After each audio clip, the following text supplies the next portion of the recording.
आना पड़ा कि एक मासूम बच्ची को पैरों तले रौंद के मार दिया गया, वो भी बीजेपी सरकार की नाक के नीचे।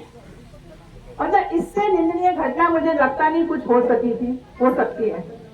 घटनाएं होती भी रही हैं और होती भी रहेंगी, लेकिन एक मासूम बच्ची का क्या दोष था कि वो जिंदगी में उसने आंखें खोली, दुनिया में आई और तुरंत चली गई। और उस माँ की बच्ची पे क्या गुजर रही होगी, आप इस बात को समझिए। ऐसी भीषण घटनाक्रम हुआ और यहाँ पर मुझे लगता है कोई आया नहीं है। डीजीपी का कोई आ गया क्या? एसपी साहब आ गए क्या?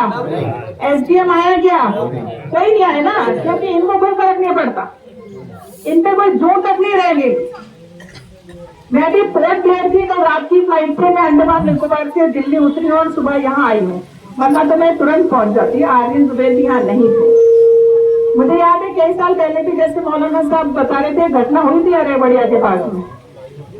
शिवराम गुजर का यहाँ का थानेदार कह रहा था, मैडम आप मत आना, ये कर दोगी वो कर दोगी, ये हो जाएगा, लेकिन मैं तो आ गई थी यहाँ पर। आज भी कल से फोन आ रहे, सब जगह के फोन आ गए, दलालों के भी फोन आ गए, सीआईडी इंटेलिजेंस किस के फोन आ गए, लेकिन आपको तो पता है सत्याकांत तो डरती नहीं है और आपको किसी को डरने की जरूरत भी नहीं। अगर ये लोग हम पे अत्याचार करेंगे तो जितना मर्जी कर ले, हम इनका डटकर मुकाबला करेंगे, लेकिन हम न्यायपूर्वक करेंगे। हम अपनी हदों में रह के कार्रवाई करेंगे और अपने अधिकारों की लड़ाई लड़ेंगे। ऐसा नहीं है न्याय सबके लिए बराबर है। ये तो वर्दी पहन के रक्षक की जगह जनता के भक्षक बन रहे हैं ना। जब पुलिस में भर्ती होते हैं तब ये कसम खाते हैं कि हम न्याय प्रिय रहेंगे, सबको समान लेके चलेंगे और लोगों के अधिकारों की रक्षा करेंगे और न्याय देंगे। लेकिन ये नौगावा का थाना क्या पूरी राजस्थान की पुलिस क्या न्याय कर रही है क्या? नहीं। देखा आपने कोई न्याय की उम्मीद आप लोग रखते हो क्या इनसे? आपने तो चुनावों में देख लिया था, आप लोगों ने कांग्रेस के आर्यन जुबैर को चुनाव जिताया था, लेकिन पुलिस प्रशासन ने ये चुनाव हराया। ये सुखवंत सिंह नहीं जीता, ये तो यहाँ की पुलिस जीती थी, वरना सुखवंत सिंह तो हथियार डाल के घर बैठ गया था। ये तो पुलिस जीती थी। पुलिस चेक कर रही थी महिलाओं के आईडी कार्ड, पति का नाम पूछ रही, कुछ पूछ रही, इतना परेशान, इतना दहशत का माहौल कर दिया। और चुनाव से 2 दिन पहले लोगों को उठा के लेके जा रहे थे, बुला के डीएसपी ने सबको कहा कि आप शांत रहो, काम मत करो, ये मत करो, वो मत करो, लेकिन कोई बात नहीं। हम चाहे उनकी नजरों में चुनाव हार गए, लेकिन कहते हैं ना मरा हाथी 1.25 लाख का होता है, तो हम उससे ज्यादा मजबूत है। चाहे हम विधानसभा में नहीं बैठे हो, लेकिन 40 साल हमने यहाँ गुजारे हैं। हमें कोई एमएलए पद की जरूरत नहीं है अपने लोगों की लड़ाई लड़ने के लिए, काम करने के लिए, विकास करने के लिए। इतने मजबूत हम है कि घर बैठे आप लोगों का काम हम संभाल लेंगे।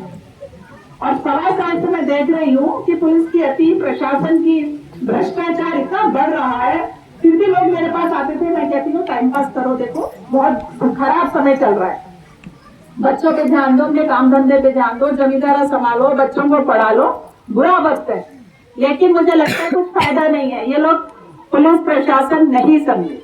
तहसीलों में दवा की लूट हो रही है, आप रजिस्ट्री कराने तो चले जाओ, कुछ छुप रहे हैं क्या आपसे?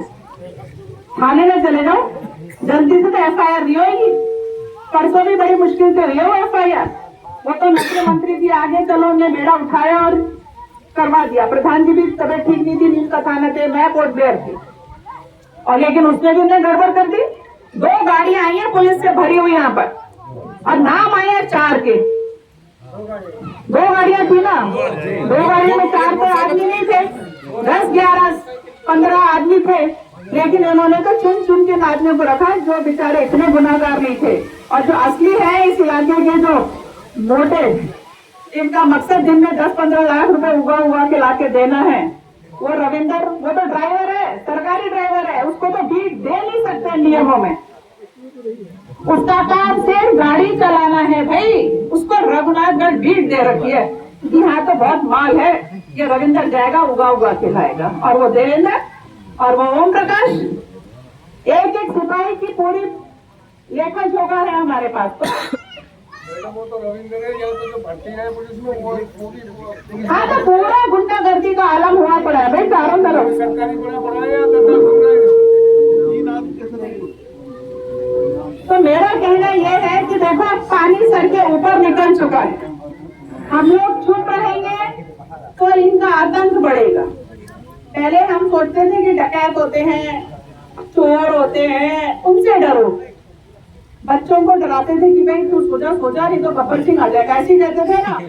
अब आप लोग क्या कहोगे, बच्चों चुपचाप से सोचो, नहीं तो ये थाने की पुलिस आ जाएगी, है कि नहीं? यही कहोगे ना आप लोग, क्योंकि लोग पुलिस से डर रहे हैं।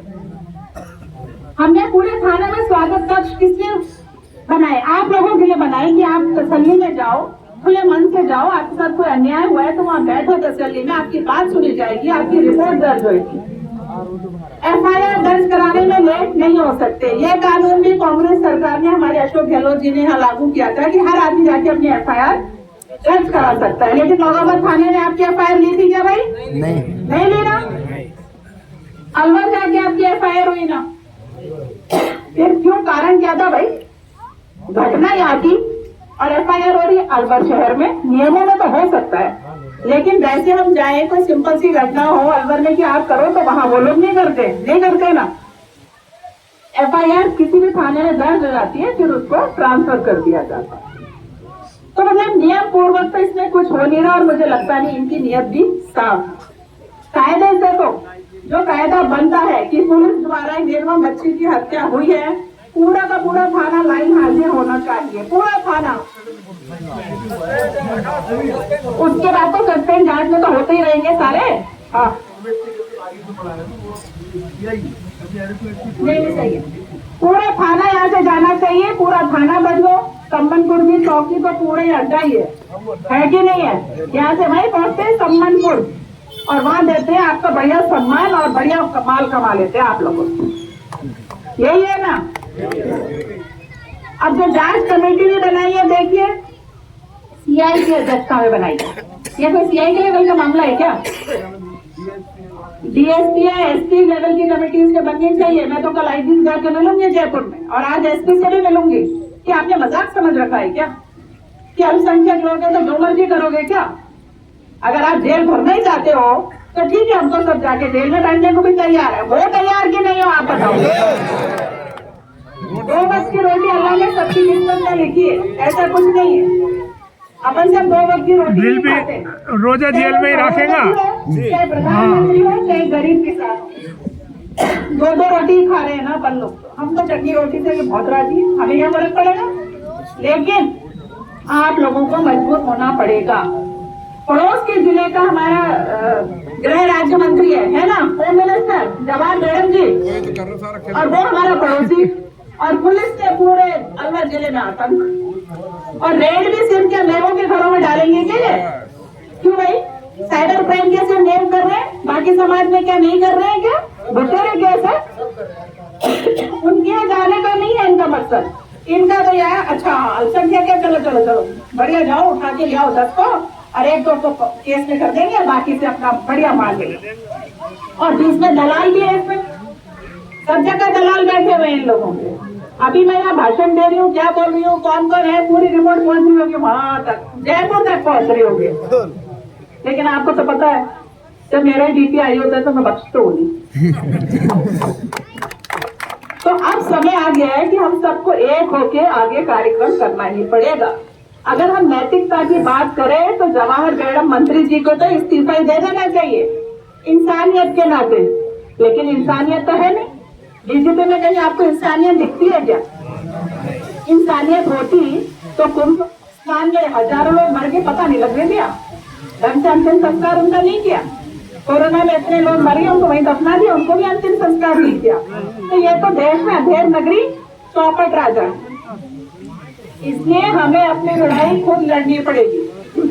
और ये मैं खुले मन से ये पुलिस प्रशासन को आमने सामने कह रही हूँ कि अगर आप लोगों ने हमारे इलाके में इस खेल को बंद नहीं किया, थानों में लूटना बंद नहीं किया, तहसीलों में पैसों की कहानी बंद नहीं करी, तो हम जन आंदोलन करेंगे। हमें कोई नहीं रोक सकता, और डरने का काम हमारा नहीं है।